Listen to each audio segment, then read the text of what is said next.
Okay, as a objective, when I looked into your objectives of the respiratory system, even you had diaphragm. I did not find any lecture in which the diaphragm is added, so I thought it is suitable to learn the diaphragm here itself. Okay, so diaphragm. So it's a big sheet of muscle which closes the thoracic outlet, or you can say it's structure. This is the muscle sheet which separates the thoracic structures from the abdominal structures, or the thoracic viscera from the abdominal viscera. Okay. So any muscle, how do you study? You study first its attachment, then its nerve supply, blood supply, and then the action. Yes. Am I clear? So what is the attachment? So you have attachment like origin and insertion. Okay. So origin. So what are the bones there in the outlet? They will give attachment to the origin to the diaphragm. So what are the bones there? You have the vertebrae, you have the sternum, you have the costal cartilages or the ribs. Okay. So it arises from the sternum, the ribs, and then the vertebra.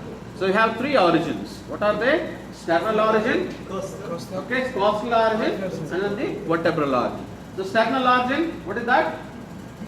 Outlet, the xiphoid process by two slits. Okay, so that is the attachment of the diaphragm to the sternum, and then you have the costal origin from the inner surface of the lower 6 costal cartilages. So lower 6, 12th, 11th, 10th, 9th, 8th. So inner surface, not outer. Are you following? Yes, The inner surface, it comes like this. So that is the costal origin of diaphragm. Anteriorly from the xiphoid process, laterally from the costal cartilages, inner surface of the lower 6, and posteriorly, that is the vertebral origin, very important. That is the strongest origin of your, what is that? The diaphragm. By two crusts. Crust means like pillars. Okay, mainly from the lumbar vertebrae. What is that?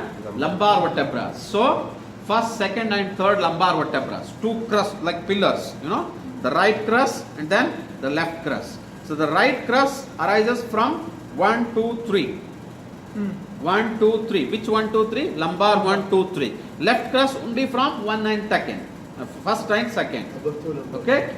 So that means the right crust is having more attachment and more bulkier compared to the left crust. Left crust. Okay. Less number of muscle fibers. Why is that so? Can anyone explain why the right side is stronger?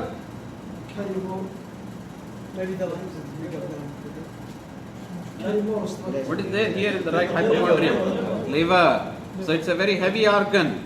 So when diaphragm contracts, or it should work more to push the liver down, heavy organ down. So that's why the right crust is more or heavier, stronger compared to the left, because of the heavier organ on the right side. Okay. So that is the right crust and then left crust. So two crusts. Okay. You can see the right crust and then the left crust. Clear?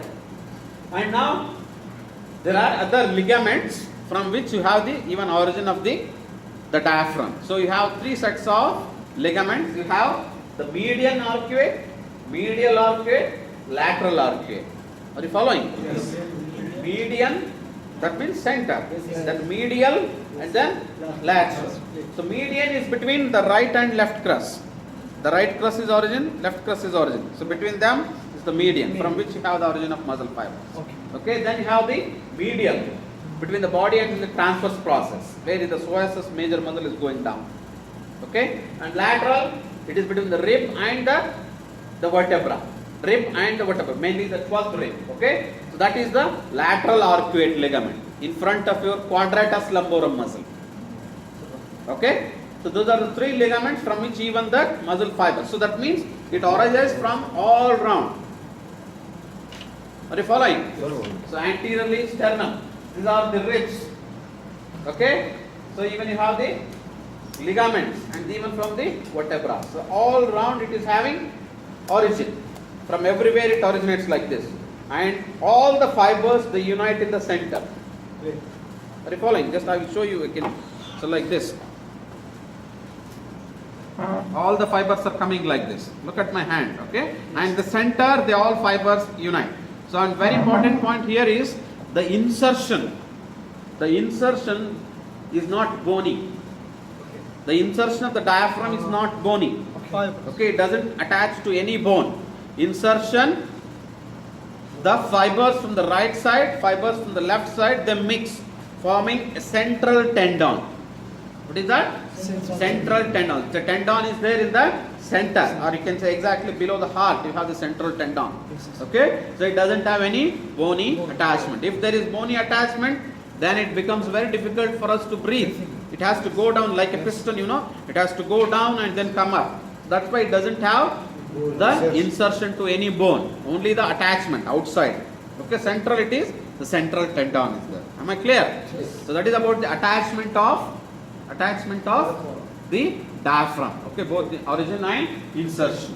So now the nerve supply, you all know, phrenic nerve. Very good. The blood supply, whatever the arteries are there in the vicinity. What are they? The phrenic artery, musculophrenic artery mainly, the internal mammary arteries. Yeah.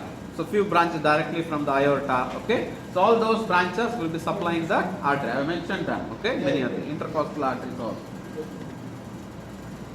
So now the openings, as I was explaining. Okay. Opening. So through those openings only the structures they enter the abdomen or enter the thoracic cavity. Okay. So you have major openings and minor openings. So very important, you should remember about the major openings. That means bigger openings. So the structure, the bigger structures will be passing through the diaphragm. What are the three bigger structures? Number one is esophagus, number two is aorta, and number three is inferior vena cava. The three structures forms the major openings in the diaphragm. And you should know the location, which vertebral level they are there. Okay, and what structures pass through those openings. Okay, so you remember like this: T8, T10, T12. 8, 10, 12. So what is at the level of the T8? You have the opening of inferior vena cava. At the level of the T8, you have the inferior vena caval opening. Okay, so you have the structures along with the inferior vena cava. Even the right phrenic nerve also passes through that opening. Am I clear? Yes. Okay. So then T10 level you have the major, that is the esophageal opening. Okay, mainly through the fibers of the right crust. Okay, they pass through. The esophagus passes through. So along with the esophagus, even the vagus nerves also pass. What structures? The vagus nerves. Vagus nerves. Both the vagus nerves. Okay, and even the vessels which are coming from the abdominal aorta, like left gastric, the blood supply of the esophagus. You will learn when you go to the third year. Okay, so left gastric artery branches also supply the esophagus, the lower end, and even branches from the aorta, esophageal arteries. There is anastomotic. So if you know the lower end of the esophagus is the site for porta-caval anastomosis. Porta-caval anastomosis. I think it's the topic which you learn in the third year. Okay, there is anastomotic between the systemic veins and then the portal veins. So left gastric belonging to the portal system and the esophageal veins belonging to the systemic system, okay, systemic venous system. So that is the site for the portocaval anastomosis, that is the lower end of the esophagus. So esophageal opening at the T10 level, vertebra T10 level, okay, passes through the right crust. Okay, what are the other structures pass through esophagus? The two vagus nerves and the anastomotic vessels. That means the esophageal vessels and the left gastric branches.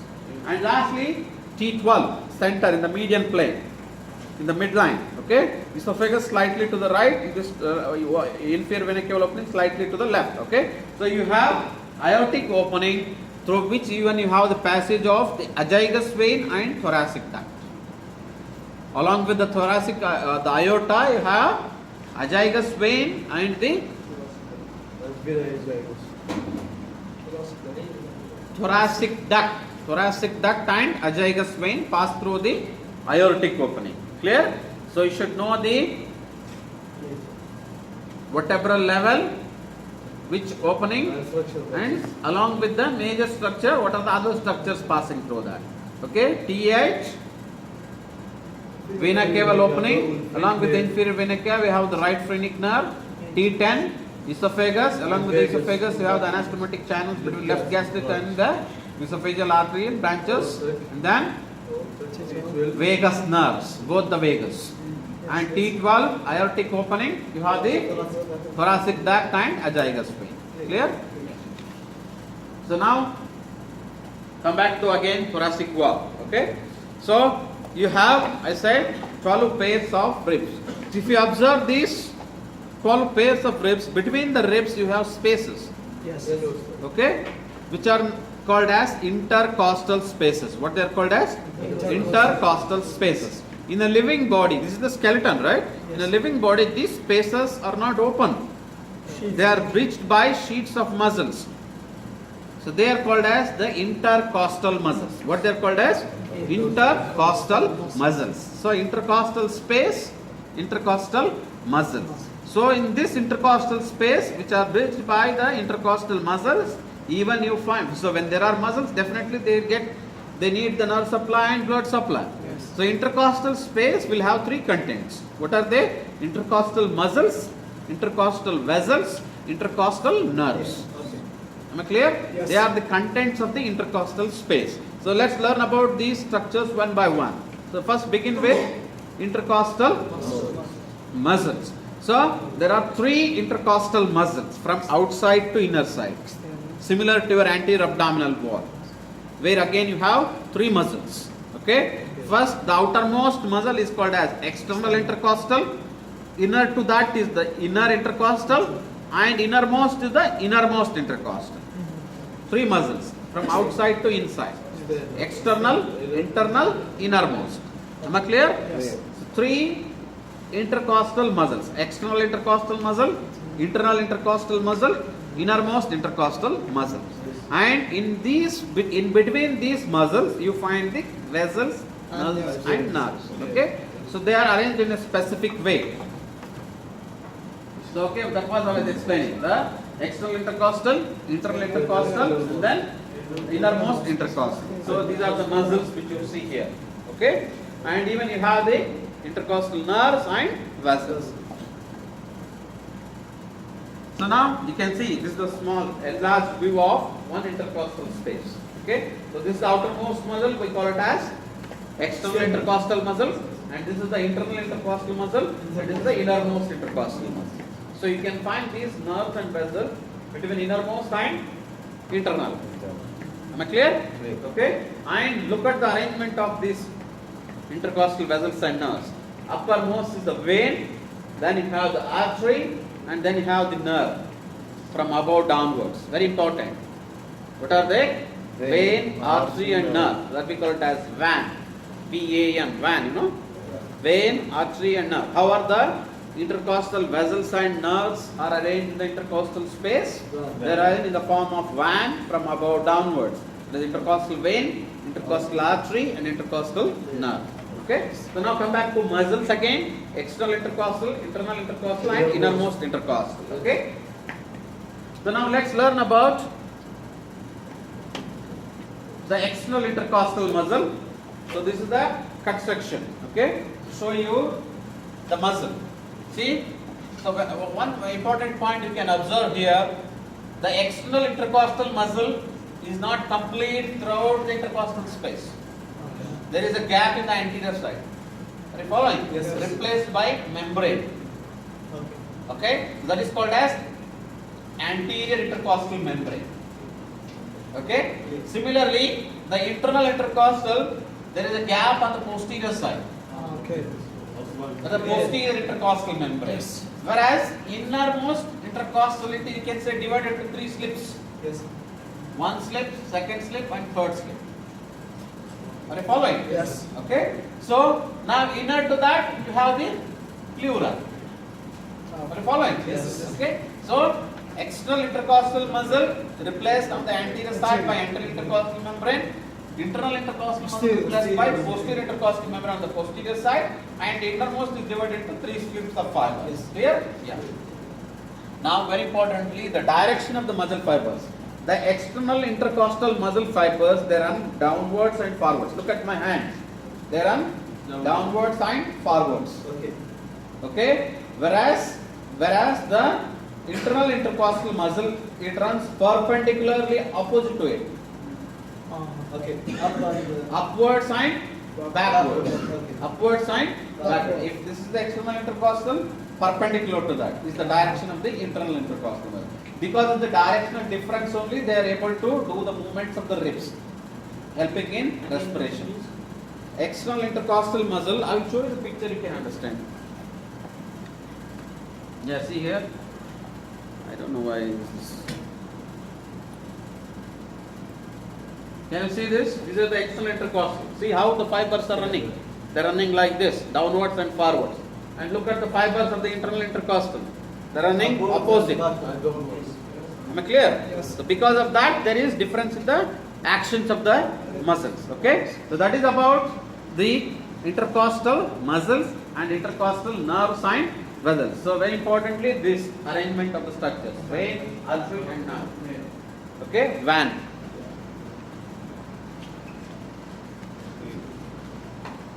Yeah.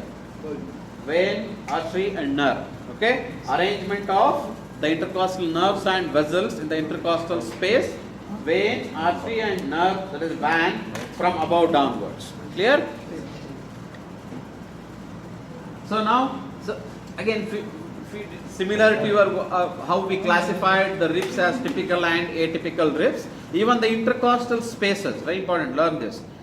Intercostal spaces are also called as typical intercostal spaces and atypical intercostal spaces. That means what? So the space between the typical ribs, the space between the typical ribs is called as typical intercostal space, and between the atypical ribs is called as atypical intercostal space. And adding to that, one more important point is even the nerves, very importantly here, the nerves. The intercostal nerves are also classified as, you can say, typical intercostal nerve and atypical intercostal nerve. So typical intercostal nerve means, very important, remember this clinically also. Okay? So typical intercostal nerve means a nerve with the area of its supply. The area of its supply is restricted to its own intercostal space. For example, if I say the sixth intercostal nerve is typical intercostal nerve. What that means? It supplies only the sixth intercostal space. And I say the second intercostal nerve as atypical intercostal nerve. It supplies, along with the intercostal space, it even supplies the other areas. For example, the first and second intercostal nerves, after supplying that intercostal space, the fibers, they mix and even supply the medial side of the arm. That we call it as intercostobrachial nerve. So it's called as intercostobrachial nerve. That's why the first and second are not typical intercostal nerves. They are atypical intercostal nerves. Because their area of territory, area of supply is beyond their intercostal space. Am I clear?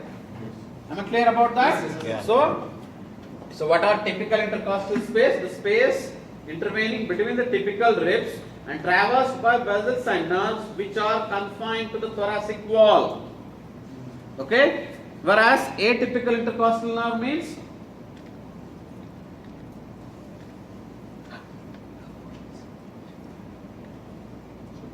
yeah.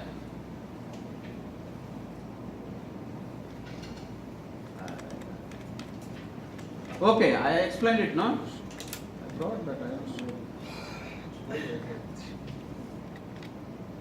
I think it is there.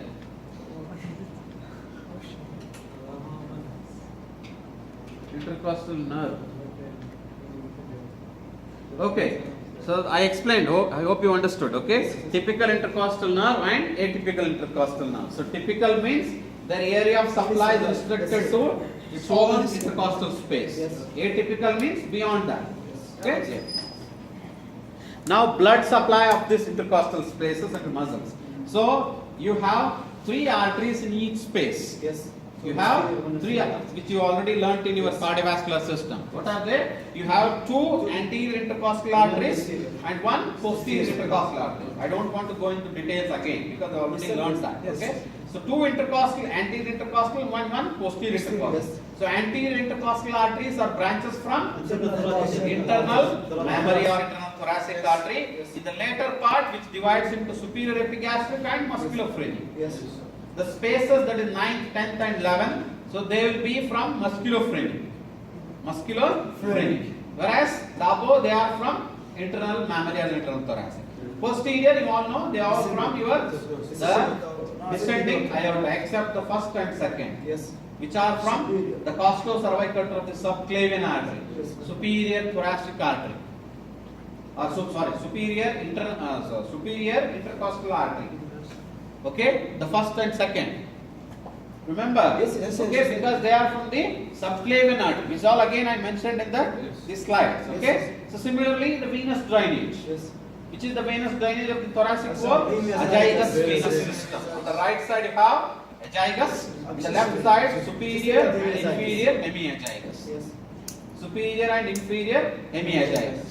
So all these posterior intercostal veins they drain into right side azygous, left side inferior and superior Then drain to hemiazygous. the Except azygous. the and again they cross and Except then the supply first- the azygous. Except the first and second, Yes. which on the right side drain into azygous, Then- then the left side they drain into your what is that brachycephalic. Yes. Am I clear? So just refresh your memory from the cardiovascular system, and even I brought same here also. Okay. See the posterior intercostal, whereas first and second they are from the subclavian. Okay. So the same again. Okay, posterior intercostal. The first and second from costocervical truncal subclavian. Okay, whereas rest are all from the aorta, the descending aorta.